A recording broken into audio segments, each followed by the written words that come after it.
Keep yourself in the loop of everything football on the Golden State Media Concepts Football Podcast. The latest news on and off the field, be it college football, Big Ten, SEC, Big 12, Pac-12, ACC to the NFL. We've got you covered. Listen to the Golden State Media Concepts Football Podcast.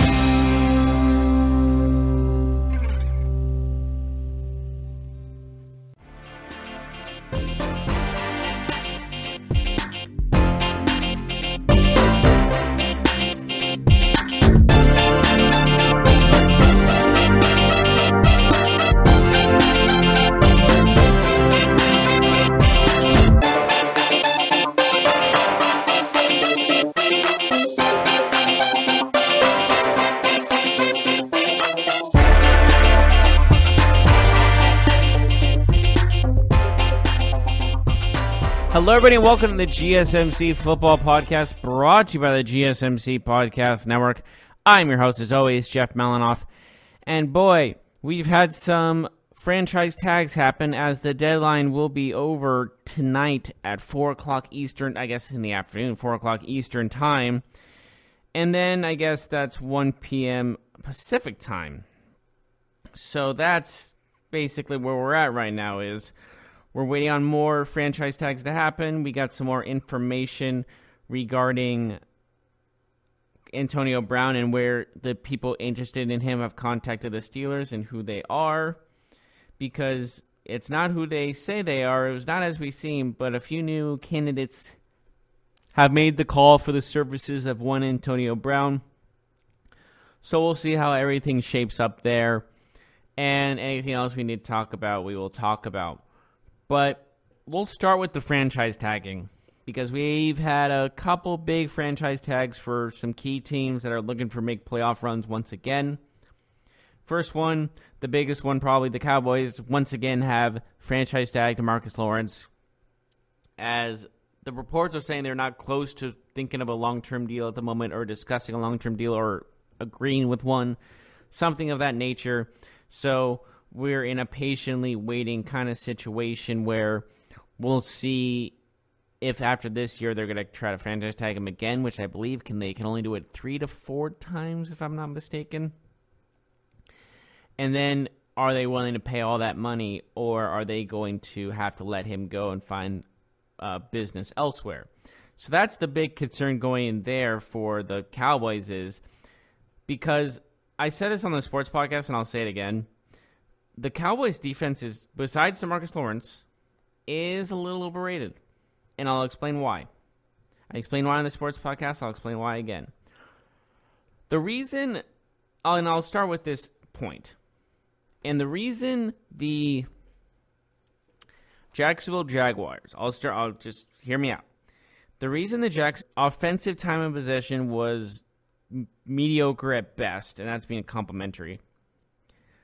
Consistently, Blake Bortles will give the ball up on a 3-and-out or not get the ball to the first down line or throw an interception or something like that, and to a point where the defense is to a point of exhaustion, and then you give up those big plays, and that's why the Jaguars were 5-11. So with that being said, they're probably going to be better off with a Nick Foles guy who can get those first downs, who can make those plays, and just little by little get those first downs. And that's what leads me to the Cowboys. Ezekiel Elliott gets like 5 to 6 yards a carry, roughly. And so 2 to 3 carries, he gets to the Cowboys. They have Dak Prescott, who's very accurate in the short passing game. As well, he does pretty good in the long passing game too, but he gets those short passes to like Amari Cooper and Cole Beasley. He gets those first downs. Time of possession, they get a game that's like 15 minutes, roughly around there. So your defense gets to rest majority of the time, and with a rested defense, they are able to make plays, and they're not tired out by like fast-paced offenses because they're not on the field as frequently. When your defense is on the field for that 15 to 20 minute period, they get exhausted and they make mistakes. I mean, it's totally the opposite way around when it comes to the offense. The offense wants to stay on field as long as possible, and the defense wants to get off the field as soon as possible to get your offense on the field. So when you're the defense and all right, we just stopped them. We're getting a drink of water. Oh, wait, they already went 3 and out. Or, Blake Bortles just threw a pick. It's a demoralizing thing, and you're losing motivation to, like, even if we do stop them, are we even going to score? That doubt goes through their mind, arguably, and then those mistakes happen.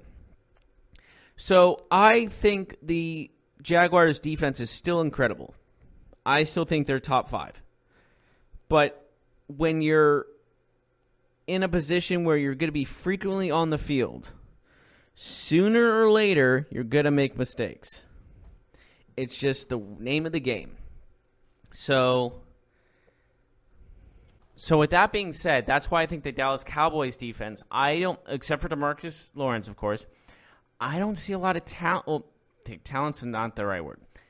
I've seen a lot of mental errors there from the Dallas Cowboys team where I've seen them beaten on the line in the secondary especially.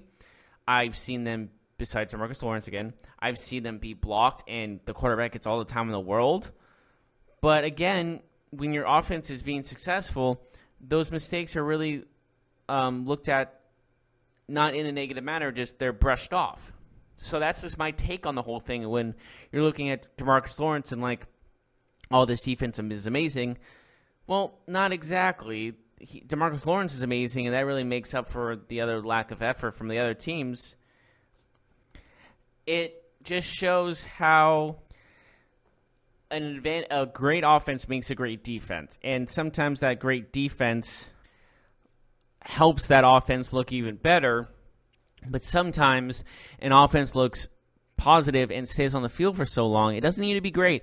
But if they stay on the field long enough and they keep that time of possession up in the high teens and in the 20s, that defense gets more rest and improves more. That's how I've seen it, at least. And you could disagree, and that's totally fine, but that's just how I see the Cowboys defense. I never saw them as a complete elite defense. I've seen them as a struggling defense that just knows how to get it done. All right, moving on from that to the other franchise tags. We got Clowney being tagged by the Texans, which is another smart move in which you're having a guy right on the opposite side of Clowney get in a lot of work. Other side of Clowney, you have J.J. Watt. So that defense is still good. They went 11-5 last year. They won the AFC South. Their offense is spectacular. Their defense gets the job done. They made a lot of turnovers, especially when you have two great pass rushers in Clowney and Watt on the opposite ends of the line, and you can sandwich the quarterback. It's just like that's how they usually did it. That's how they operate. If Clowney was getting blocked or double teamed, it was Watt that was coming in at the end and getting the sack, or vice versa. And if it was they were both getting hit, the interior linemen were the ones getting the job done. That line was so great that's how they won games. And that's why I put them as one of the top teams to win the Super Bowl when they made the playoffs, because of how their momentum rose to like these tons of this winning streak in the middle of the season. Sean Watson was playing at his best like he did before he got injured and tore his ACL. DeAndre Hopkins is arguably the best wide receiver in the NFL. You throw it, he'll catch it. The guy's unbelievable, and that combination is so deadly. They didn't have the best running game, but if they add a running game behind Watson, this team can win the Super Bowl. This team can get a bye in the playoffs. Like, that's how I think this team is only a few little pieces away from becoming a serious contender for a Super Bowl. And I already made them a contender for the Super Bowl, but a good running game would put them into a serious position to win. Because I have heard from many sources that a defense and a running game in the playoffs is what wins Super Bowls. And what does the Patriots have that won them the Super Bowl? Their defense stepped up, and Sony Michel in that running game was the talk of the town when it came down to the road from the AFC playoffs into the Super Bowl. That running game helped them win that Super Bowl. Sony Michel's one touchdown helped them get that over the hump into the Super Bowl. So facts are facts. If you add the Texans a running game, a solid running game, if you can get them an elite one, even better, but get them a running game that complements their passing game and the scrambling abilities of a Deshaun Watson and their stellar defense with Clowney and Watt at the opposite sides as edge rushers, you got a dangerous team that is, I would put as favorites for the Super Bowl. I'm not even kidding. They would be an extremely dangerous team in the AFC, without question in my mind.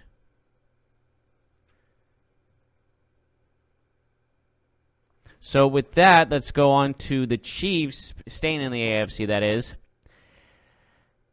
And Dee Ford got franchise tagged by the Chiefs. If you know Dee Ford, he was a stellar defenseman. He was a stellar player on the Chiefs defense during the regular season, but he's now mainly known for his offsides blunder after an interception that would have sealed the game for the Chiefs and put them to the Super Bowl for the first time since Super Bowl IV, where they beat the Vikings. Yeah, that's how long ago it was. But they got called back. Game went to overtime. Patriots got the ball first. They score. They win the game. They go on to the Super Bowl. They beat the Rams. They win the Super Bowl.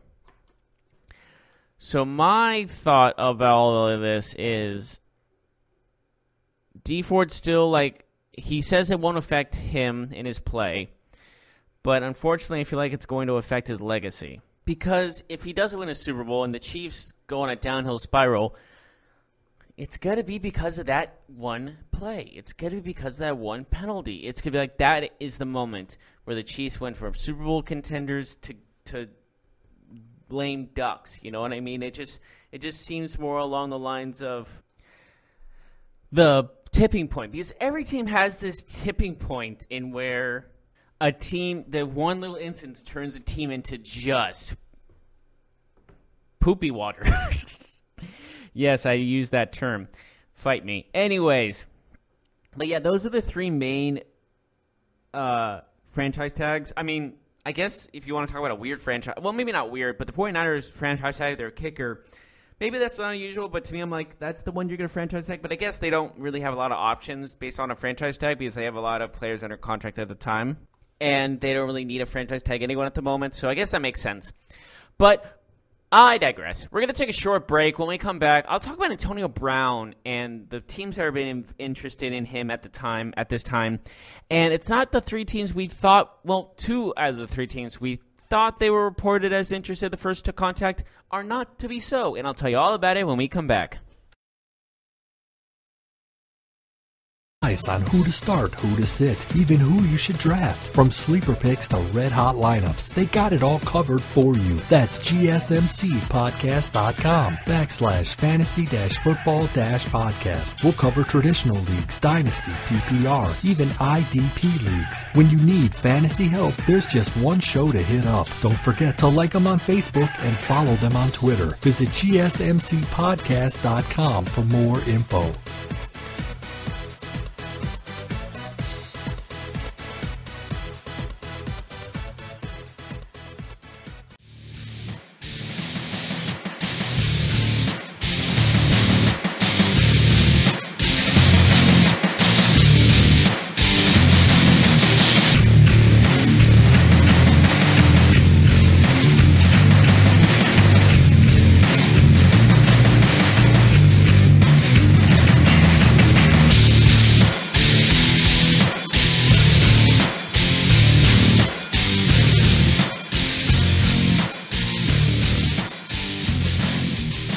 Welcome back to the GSMC Football Podcast. Just finishing up that franchise talk. Now we're moving on to the talk of Antonio Brown because, shocking, he's in the news again. I mean, he's going to be in the news until he gets traded. I mean, let's be honest, because he's that kind of a figure. He uses his mouth for public gain. I mean, you can't say I blame the guy. I mean, he's getting millions and millions of dollars. And, of course, his play also backs it up, too. So, with that being said, with Antonio Brown, it's not the Cardinals and the Broncos that were the first teams to contact him, but despite the reports. The Broncos said they were not interested.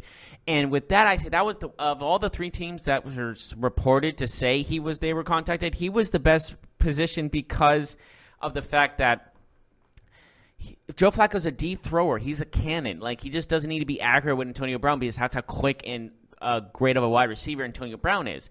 The Raiders are more of a power back team, in my opinion, because, I mean, let's face it. John Gruden loves running the ball up the middle. Loves it. And with the Cardinals, I know they have a new quarterback in Josh Rosen, but I don't think he can throw the ball deep to Antonio Brown in the sense that Ben Roethlisberger could.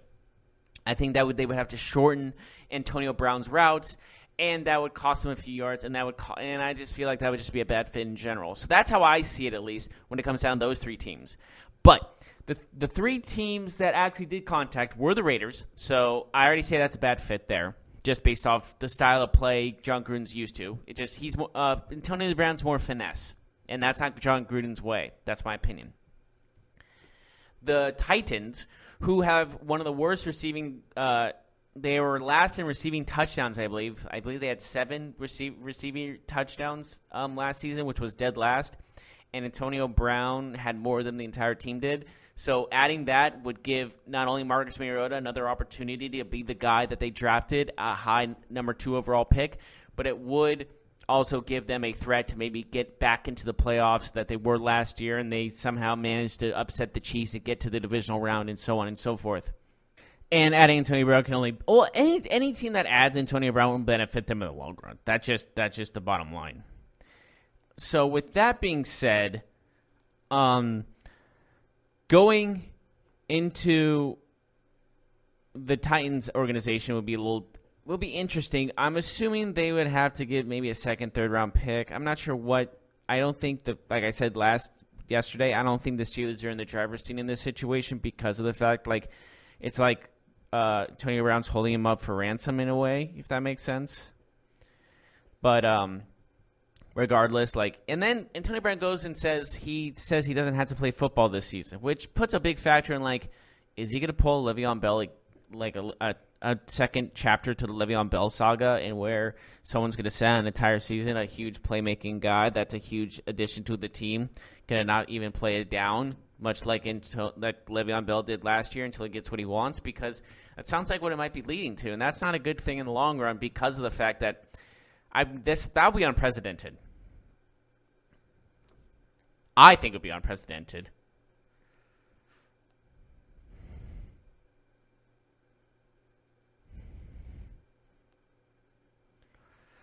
But I just think that there's so many unanswered questions when it comes to Antonio Brown and what really is going to become of him, because everyone's like, oh, he's going to go to this team, oh, he's going to go to the Niners, oh, he's going to go to the Jets, oh, he's going to go I don't know, but the Steelers just said we'll take the best offer for the team. But I think if you're, let's say, the AFC South or AFC North, or the Patriots, like they said they would avoid at all costs, that you would have to blow them away with multiple first-round draft picks and quality players type of thing. You would have to go all out for him. So that's how I see if he somehow goes to one of those two teams, or one of those teams in his division, and or well, God, I'm blanking completely. One of those division teams and or the Patriots, they'll have to be blown away with a trade offer. That's just how I see it. And with that also, I add, if Antonio Brown, and then, okay, the one last team is the Redskins. First things first for the Redskins, get a quarterback. Because, first of all, Alex Smith is done. It's a very unfortunate circumstance, but he's done. And then Josh Johnson's not going to be your guy. I'm sorry. He's a good backup. He's a quality backup, just not your guy. And then when you are, I guess they were trying to go for Nick Foles, but it sounds like he's going to go to the Jaguars. There's also they were supposed to get Joe Flacco. There's other options for the Redskins. But I honestly have no idea where they're going to go with quarterback. Ryan Tannehill, maybe? You know what? Wouldn't surprise me. They go for Blake Bortles.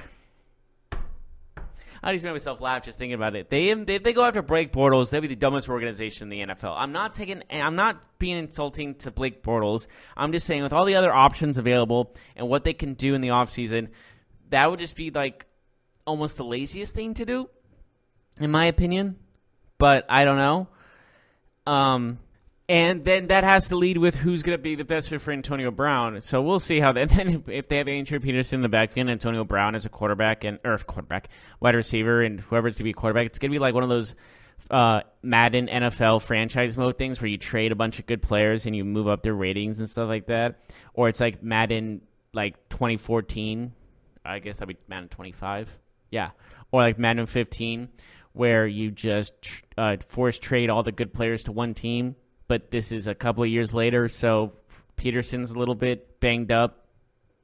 Your quarterback's probably going to be banged up, and Antonio Brown is still the same guy, just there's going to be some differences there, I feel like.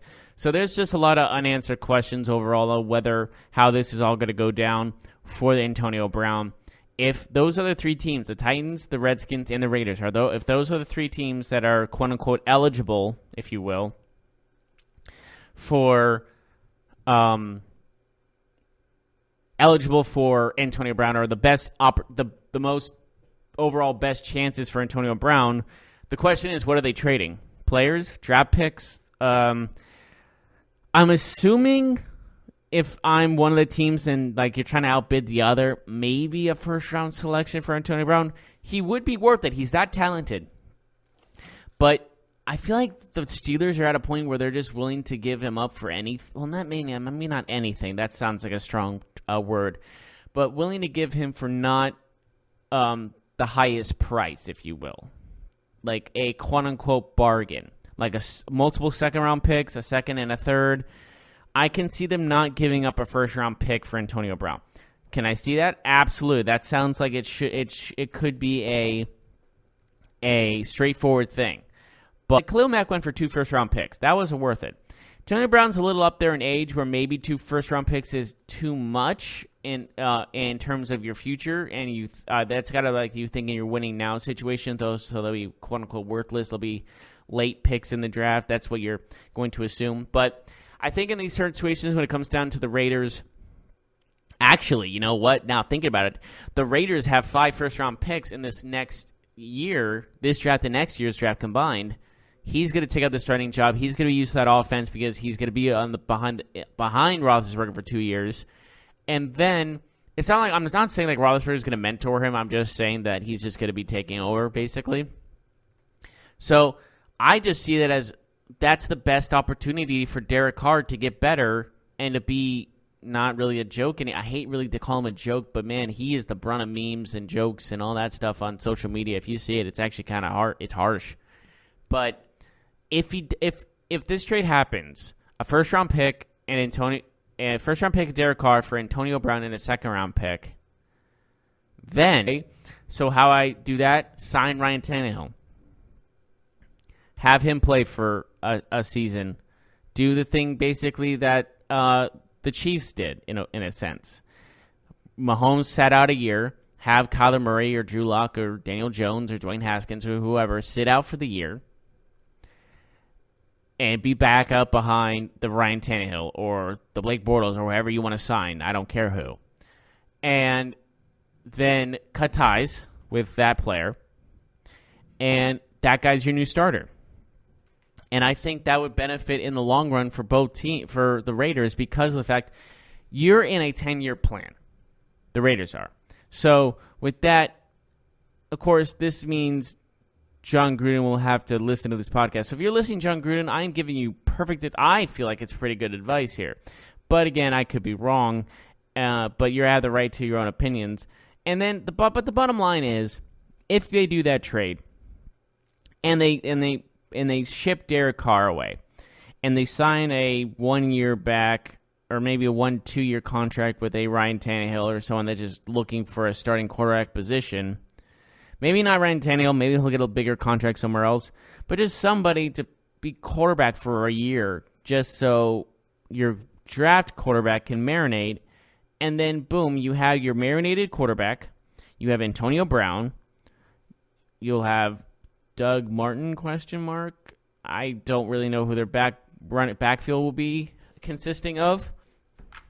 But this team will be a pretty good offense to start things off. I mean, I personally think it would. I'm not entirely sure if anyone. It's just a complicated situation because you really don't know how everything's going to go down, and like, will the Steelers even consider like thinking going? Because I think they have to. They have to think out after the era of Roethlisberger, if you will.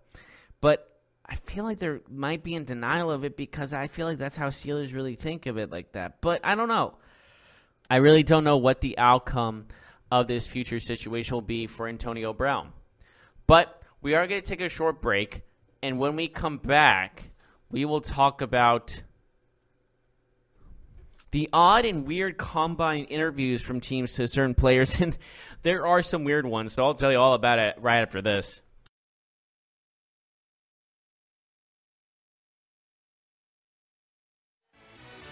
Check out the show that's built on the MMA. From the UFC to extreme cage fighting, they got the fights covered. Check out the GSMC MMA podcast. Get the latest news on past or upcoming fights. Join us as we talk to and about some of the biggest names in the MMA, past, present, and future. When it's the fight game, there's just one show to check out. GSMCpodcast.com/MMA-podcast. Don't forget to like them on Facebook and follow them on Twitter. Visit GSMCpodcast.com for more info.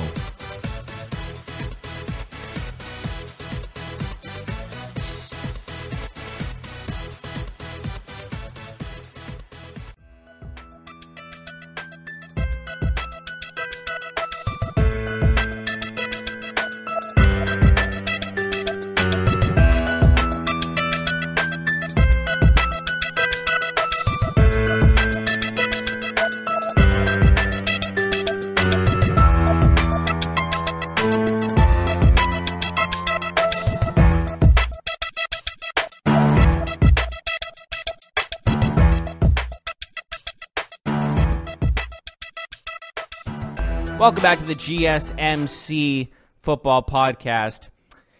We just left off with the whole Antonio Brown situation. Now let's go with the weird combine interviews that have been kind of shown. I'll explain. So, during the combine, obviously, the players get interviewed by certain teams, yada, yada, yada. But with Seattle, they had a Kentucky cornerback interviewed, and they gave him a staring contest. It's unknown who it was, to my knowledge, I don't know who it was in a certain sense. But just having a staring contest during an interview with a football player sounds a bit weird.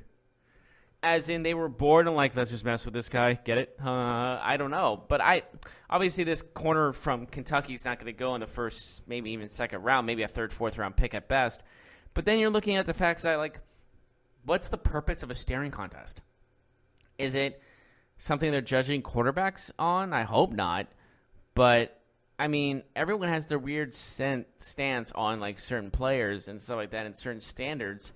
Like, for all their quarterbacks, do they need to be good at not blinking? Like, I really don't know what the situation holds. If, let's say he wins, he goes undefeated in a blinking contest with, like, 3 different people they put him against. Is he like, all right, that's our second round pick, or oh, that's our first round pick? Like, I don't know. Like, what's the purpose? I really want to find out what the purpose is because I think there's something behind this that we don't know about, and I'm super duper curious about. But again, who knows? I just think if that's one of the weird interviews, listen to this one. Basically, an undisclosed team told a defensive back, well, they asked him a weird question. I am not making this up. I found this in a news story. I believe Bleacher Report also put this on as well. So you're going to think that this is a joke. It's not a joke. You might think it's offensive too. I don't know. We'll see. But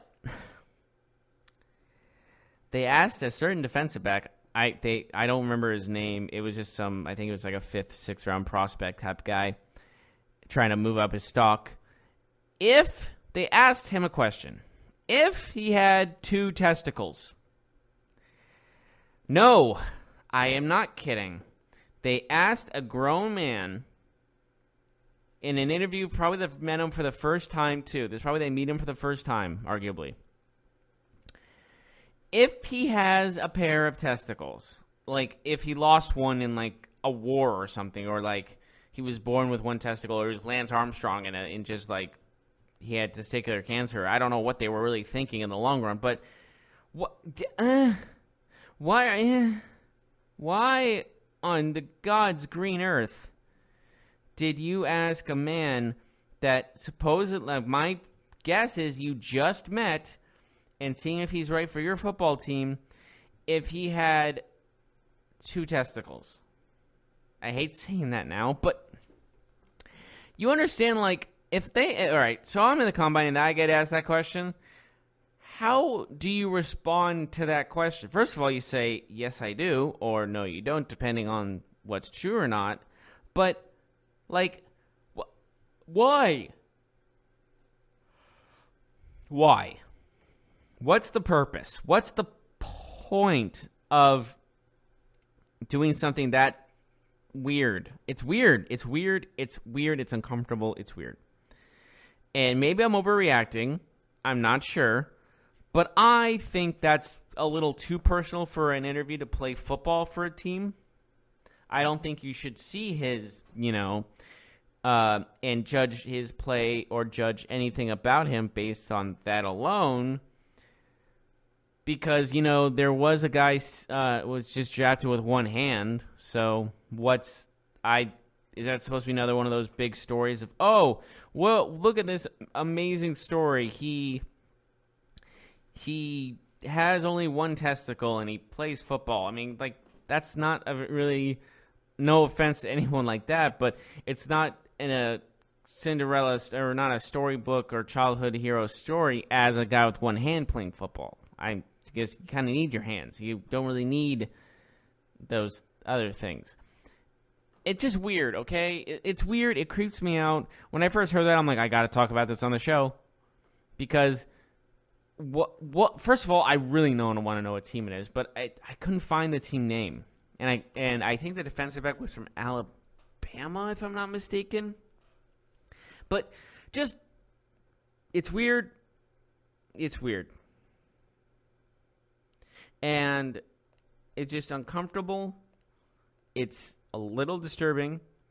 And I hope the kid's not traumatized by it. Maybe he's just blown away by it. Blown away by just the oh boy. Okay. Well, going off of that to something a little different. Well, not very actually, because it kind of goes with the situation a little bit. So, about 48 minutes ago, Mike Chiari on Twitter, or just he made a story based. This is according to TMZ Sports.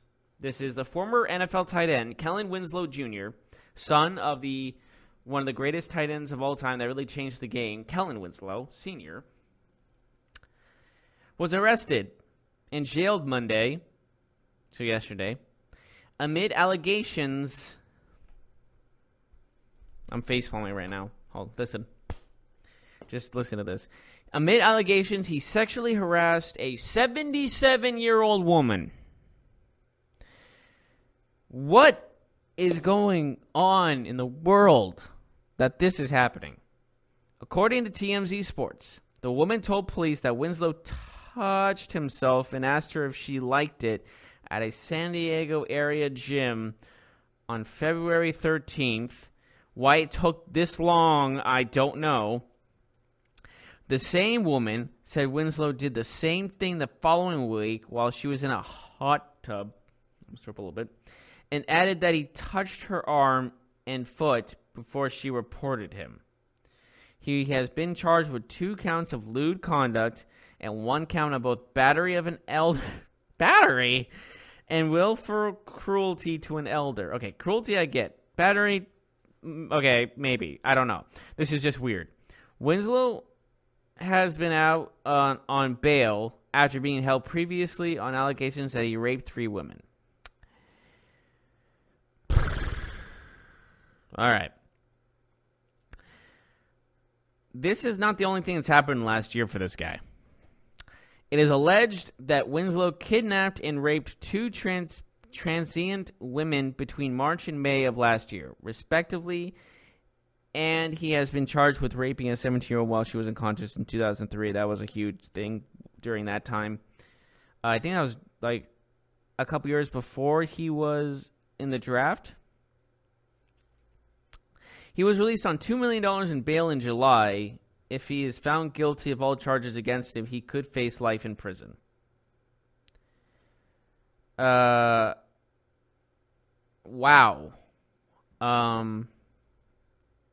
I don't know what to say. Oh, he was the 6th overall pick in 2004. So this is like in 2003 with that unconscious 17-year-old. Unfortunately, that happened like with her. And again, the people that had been affected by this guy, thoughts and prayers to you. The fact that he did that to a 77-year-old woman puts this into a weird, disturbing perspective of what is going through your mind. And what is just why? Why, just why? And, of course, like, there's been multiple cases of sexual misconduct, I guess, if you will, against NFL, against sports athletes in general. But this one takes the cake of the most bizarre. For the simple fact of, like, he's in his 30s? 40s? Roughly? I'll look that up, actually. I'll look it up right now. Speak of the devil. Let's look at thank you, Google. Kellen Winslow Jr. And, of course, the first thing that pops up is the allegations that just happened and his arrest the other day. He is 35 years old. Okay. Didn't play since 2013. But, my gosh, 35-year-old man sexually, well, how do I explain it? I wouldn't say, it is kind of say, it is basically sexual assault because the woman didn't want any part of it, but trying to, it sounded like he wanted to have sexual it just allegedly, this is my opinion, it sounded like he wanted to do things with her, and that's just wrong in so many levels. So with that, I say, come on, man. Like, if any time the NFL come on, man, should be outside that, it's this. Like, seriously? All right, so I'm just going to move on from this because this doesn't need any more topic of conversation. Moving on, the New York Giants are not tagging Landon Collins, the three-time Pro Bowl safety. He's going to hit the free agent market. A couple weeks ago, he did grab a bunch of his stuff from his locker and hug the players goodbye and all this stuff. So it sounded like he was gone, but this just announces it for sure that he is going to be gone. He's going to be a free agent. He's going to be I think he's going to be a highly touted free agent on the safety market, at least. Probably the best safety in the free agent market. I don't think there's any denial on that. But he's definitely going to be looked at highly and going to be looked at in a good he's going to be getting paid probably this season because he's a very talented safety. So I don't think there's any doubt in that. But with that being said, with the franchise tag, it's 9:44 a.m. right now as I'm doing this show. It's ending in about 3.5 hours, the franchise tag deadline. And if anyone was going to get franchise tag right before the deadline, it was going to be him. So I think there's probably going to be some small franchise tag players, but I don't think regardless it's going to be anyone like him, or it's going to be anyone big named.